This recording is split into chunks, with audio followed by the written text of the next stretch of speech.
Welcome to Talk of the Town. I am your host, Karen Duffy. Today we are talking about ham radio. Welcome to the studio, you guys. Please introduce yourselves to our audience. Oh, I'm Peter Lechbokov, and ham radio operator, call sign VE5PFL. Yeah, my name is Garth Chalner. Garth is short for Garfield, and my call sign is VE5 Charlie Alpha Tango Cat, just like in the name. So. And my name is Leon Fourie. My call sign is VE5 LWF, a lazy white fellow, but that's my name. So all of you have handles. Yeah. Well, handles are used from time to time, but they're not nearly as prevalent as they used to be in the old days of CB radio. Okay, Yes. There you go. So what is amateur radio? Well, I'd like to start with a few thoughts, and one would be if you like communicating with people around the world, just without the use of telephones and the internet, you may be interested in ham radio. If you like experimenting with electronics, with little gadgets that hook up between different things and operating radios with very low power that can talk long distance, you might be interested in ham radio. And if you're interested in interfacing computers and transmitters, that's been a big thing the last while with the internet, and radios have kind of become half computers now too. And if you'd like to serve your community with social events, safety, we have projects, and not so much in these smaller cities, but in the large cities where they set up communication for, it could be the Grey Cup, it could be a parade or something, along with the officials that are in charge of that. So they add accessory communications. And another interesting aspect is if you like talking to astronauts aboard the space station, if you like talking through satellites, as amateurs have satellites up in the air, and we can communicate anywhere in the world by using those satellites. That's Wow. another aspect. Who wouldn't want to talk to an astronaut? Who wants While to? they're in space. They want to talk to you. That's very cool. Yeah, and they'll also talk to school classrooms, and it just draws attention to space and radio, and if you look forward, the other social aspect, if you look forward to developing friendships, meeting people in other parts of the world. We travel south in the wintertime for a month. I know a lot of people down there that are ham operators. They'll actually pick up on my call sign and come over and introduce themselves, and we've been invited out to social events and stuff just through the amateur radio Very community. neat. So Very neat. How come amateur radio operators are called hams? that's an interesting question. That's one we get asked quite often. Right? Okay. When you think of ham radio, how come you're ham? Well, we're not quite sure. There is a story, though, that one of the earlier radio amateurs, three of them, in fact, and one's first initial started with an H, one with an A, and one with an M. And to identify them, this is in the early years, to identify themselves, they just used HAM, ham, and it stuck. And nobody knows. There's a few stories on it. And I don't know if you have anything to add to that. I think that's, and then I think there's another explanation about getting together, putting together equipment from junk boxes and that kind of stuff. It's like hamming it up. Right. Like getting together some equipment from bits and pieces here and there. I think that's Well, another. When I first heard of it, I thought comedians, right? They're just hamming it up. They're that guy's such a ham. That's what I first thought of it. So it's interesting that it's not really what it's about, but yeah. So how did you guys get involved? Well, I used to be a shortwave radio listener, Okay. listening to international broadcasting from various countries over the many years. And then I also looked over my brother's shoulder for many years. He was a typical ham radio operator in the 1960s and 70s. And I decided I would qualify in the mid-1990s and write the exams and get involved. Instead of just being a listener and an observer, I would be a participant. Nice. Yeah. Instead of, join them.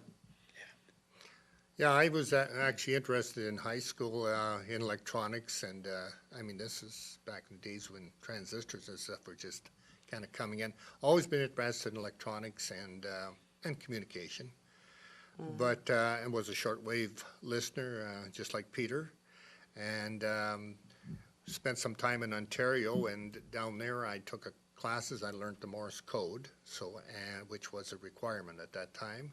Okay. But I didn't have the time and doing too many other things to complete my exams. So in my semi-retirement in 2007, I wrote the exam and have been involved with ham radio ever since. And I kind of sorry I missed out a few years there, but I'm making up for it now. There you go. That's what matters. And what about you, sir? How'd you get involved? Well, I started off in South Africa. I was living in a small coastal town, and being a coastal town, I bought a yacht and so forth, and I decided that I needed some type of communication for emergencies.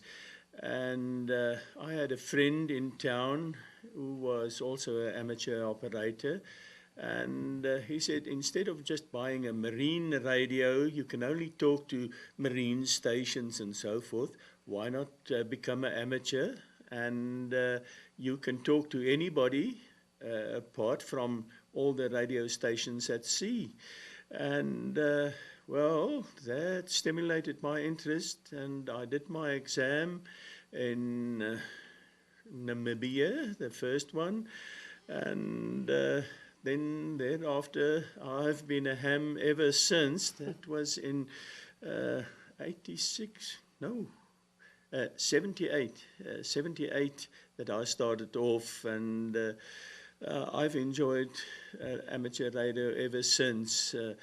At one stage I was interested in satellites and communicated via satellite radio to many states from South Africa to the United States, Europe, Asia, the whole world. That was all via satellite. And at that stage I didn't really have a Morse code. I'm still battling with it. But yes, I didn't need Morse code to speak to the satellites. It's on a higher frequency. But now they've set aside Morse code, and I've got an open license. So after I came to Canada, I got my Canadian amateur radio license as well. And I'm enjoying the airwaves. And my main thing these days is trying to involve youth in amateur radio. It's not very easy because every young child seems to have a cell phone and they think that's sufficient to communicate with their friends. But there's a vast world out there that you can access via amateur radio. And it's fun. I enjoy it. That's nice. So you don't need Morse code anymore. You don't need to know it. No, it's not a formal requirement any longer. That requirement has been dropped a few years ago, probably to facilitate more people getting into the hobby. Okay. But a number of operators still operate with Morse code. They're very proficient and very advanced. It is a dying language. Ham radio operators are the only people who will operate in that language in the future. So it's quite unique for those of us who still have some facility in it. Absolutely. Yeah. And you mentioned that you had a license. Do you need a license in order to be a ham? Yes, you do. Okay. And is it fairly reasonable in getting started, or is it expensive to get started in this, or feasible? The regulators in the different countries still want operators to be proficient so that they don't step on other people and mess up the radio spectrum. So you have to have some proficiency in radio operation, and and demonstrated by passing examinations. And they want to ensure that we operate ethically and properly without interference to other services. And the license really costs nothing in Canada. Okay. It's just a matter of qualifying, and then the Industry Canada, which is the regulatory agency, will issue the license. So that's good for our youth, because when you're young, or Yeah. doesn't matter actually how old you are, money is not always feasible, right? So if you're looking at youth getting involved, then the fact that it's not costly No. is a benefit. Yeah. Yes, well, initially it was expensive. In many countries, it costs you quite a penny to register each and every year. To maintain a license in South Africa, it will cost me equivalent of about $50 per annum. Okay. So it's quite a bit, but in Canada we're fortunate. We don't have to pay for our license, and doing the exam I think is reasonably easy. There's a set of questions and answers that you can access beforehand, and you can study and you can get quite proficient in all the aspects of the radio license. There's basically three different qualifications. There's the basic qualification, and then also the basic with advanced privileges, and then your advanced license, and with or without Morse code. So there's basically three different types of license which gives you certain privileges. So how would somebody get started? If they wanted Well- to start up and say, I want to be a ham, how do they do it? There's lots of resources. Well, you could contact anybody, any one of three of us, Okay. plus the Parkland Amateur Radio Club. You can go on websites that'll direct you and give you an idea what you need to do and stuff. But just contact any ham, and he'll be more than willing to steer you in the right direction, because Okay. we encourage. So Google is a good way to look things up. So what would I say? How do I become a ham? What is ham radio? Yeah, whatever you want there, yeah. Or you Oh, could, well. licensing requirements for ham operators in Canada, because they are a little different than Okay. the US, and every Right. country has a little different regulations. On our Parkland Amateur Radio Club ham site, if you Google Parkland Amateur Radio Club, you will find the club, and there you will find directions on all the aspects of getting your license, what's involved, and how to go about it. So that is the easy way, apart from Googling it, because 10 to 1 if you Google, you will be referred to the American website. But Good the to know. Parkland Amateur Radio Club has So that's the condensed easiest everything. place. That's the the Parkland. easy way. Local. Stay local. We like Yes. that. What is the appeal of ham radio? Well, it might have appealed to different people for different reasons, but essentially it was, the appeal of it for me was essentially the opportunity to send a radio communication to distant locations without the use of any wires or structural equipment away Or from the radio. internet? No internet, no telephone wires, using the capabilities of the ionosphere to propagate and bounce signals to distant parts of the world. That was the fascination for me. Well, it just seems with our day and age now that if you have no internet, it's like detrimental. Like, oh, I can't talk to nobody.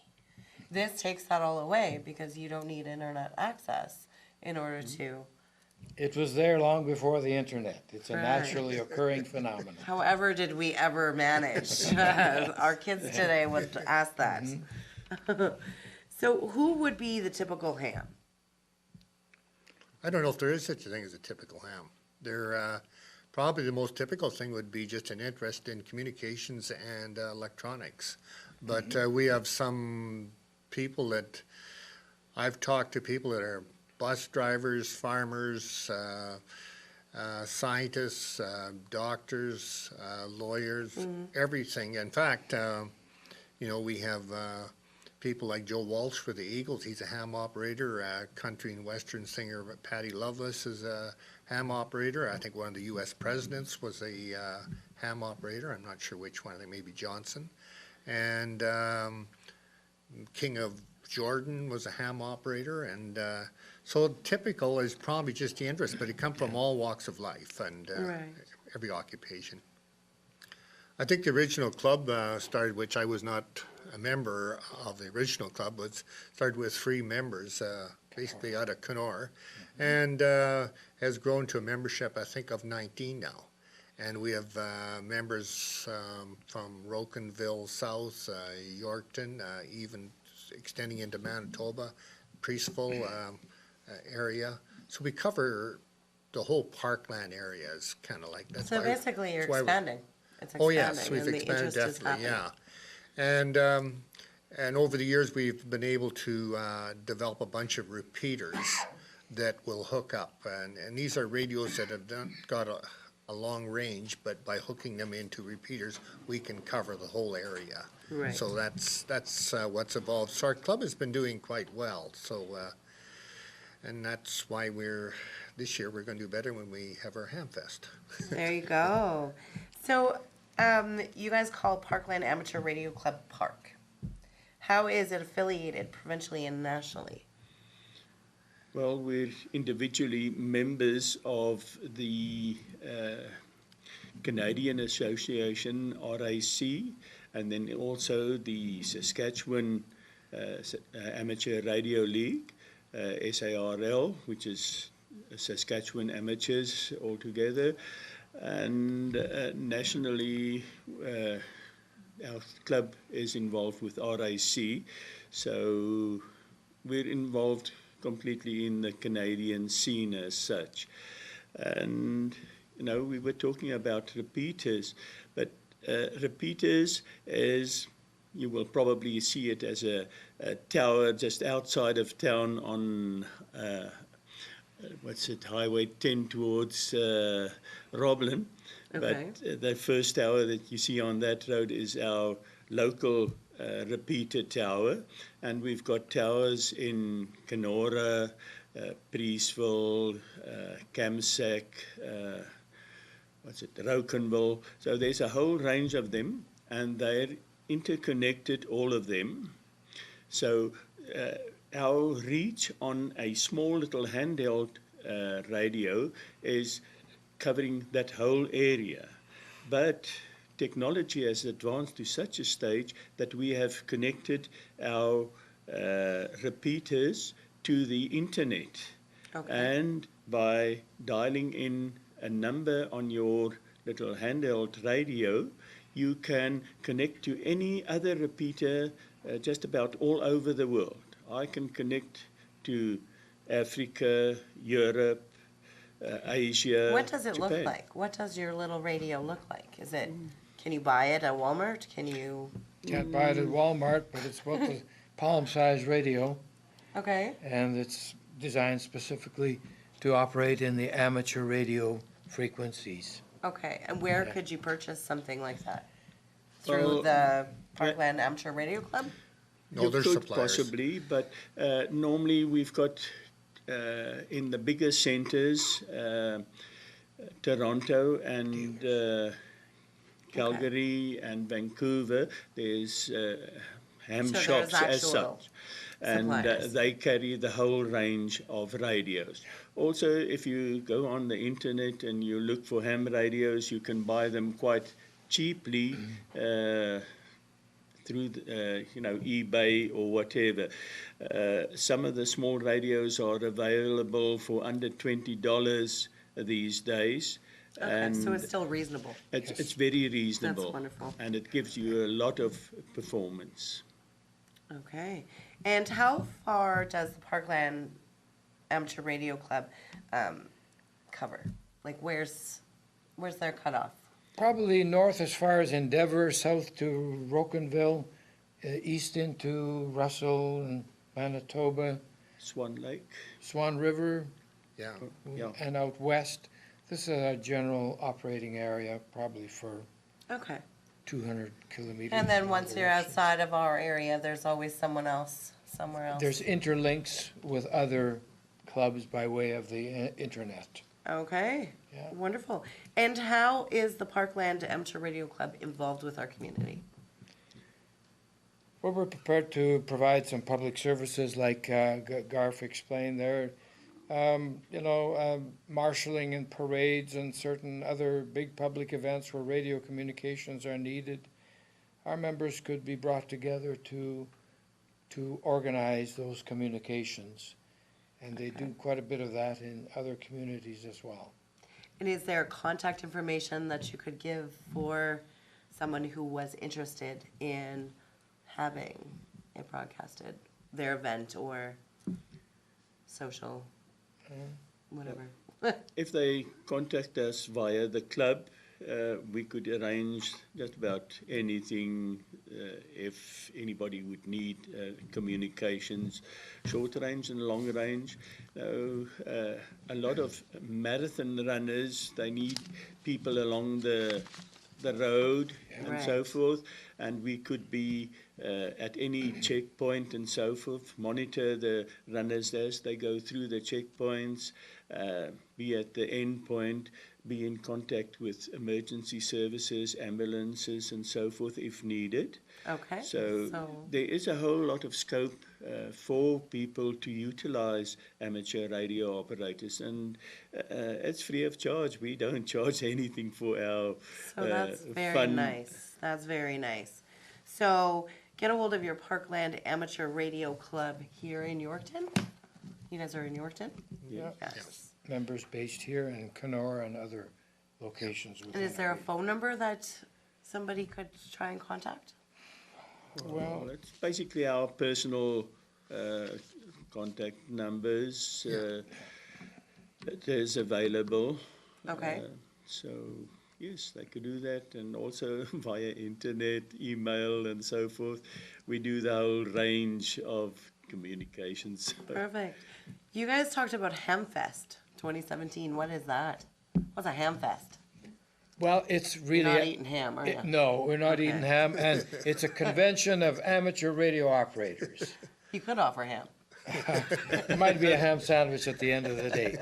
It's really a convention, a gathering Okay. of special interest group called Ham Radio Operators, and it's hosted by different clubs in different locations.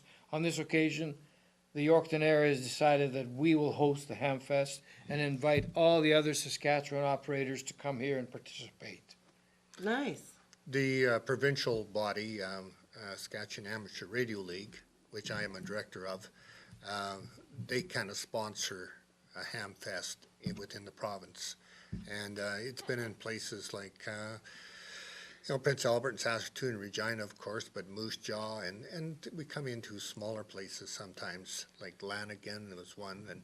And this year, the Parkland Amateur Radio Club has decided that it's Yorkton's turn. So we're going to go with job, this Yorkton. function here, and we hope to have one of the best ham fests that's in a long time, and if Well, everything that's comes good. together. And when is your Hamfest? August the 12th. Okay. And what location? Location it'll be at the Painted Hand Casino, will be based in the Parkland Room, and Okay. and some of our activities will be spilling out into the parking lot as well, outdoors. So that's nice. Hopefully it's a very nice day for the outdoor events. And is there a small admission at the door? It's the Yes. nominal registration fee. Okay. $10 at the door, but if you register early, there is a date on our Hamfest website.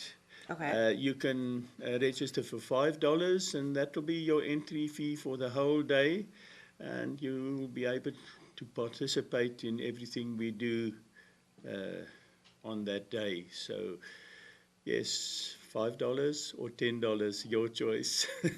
Amazing. So what kind of events are you going to have there? What kind of stuff is going to go on? let's get our people interested and bring them on out to our event. A full program, I would say. It would be informal discussions, demonstrations of various radio equipment, Okay. various ways of operating. We'll have a demonstration by emergency services, craft tables. There'll be auction of various items, radio items and some not radio items. Okay. 50-50 draws. There will be an army display of communication things. So actually there's quite a full program. So there's lots It's going on there. evolving all the time as we get going. Everybody wants to climb in and add something to it, so it's really involving quite a bit. Okay. Be a bit of a, So August 12th, we want everyone to come out to our Painted Hand Casino in Yorkton between 9 and 5 so that they can get involved with your Ham Fest. We only have a few more minutes, and I know that you have a lot of sponsors. Would you like to thank your sponsors as well? You have them listed along your website. So if anybody else wanted to Google Park, P-A-R-C. Okay. Oh, well, in closing, I'd sure like to thank you for taking the time You're today welcome. to do this interview, and thank you to the cameraman for giving us our instructions. And thanks, Yorkton, for watching. Yeah, yeah. And I'd like to thank, there's over 25 sponsors are listed on the web page, and we'd like to thank them for being part of HamFest. And we also have sponsors that governments, RMs, towns that donate to us every year, just to the club alone. The local and clubs, yeah. and that all helps us to be able to finance things like HamFest or some new equipment that the club may need. And I encourage you to Google Parkland Amateur Radio Club. And I'd like to really say a special thank you to Access for providing internet service for some of our links. And Access Communications has been very, very kind to us, and we appreciate the ability to use your internet connections. Well, we appreciate our community here at Access 7, so thank you all for coming out. well, and It's thank you for wonderful, the and I hope opportunity to that meet your you. Yeah. Ham Fest has some ham, and it's fun. I'm Karen Duffy, and this is Talk of the Town. Enjoy your day.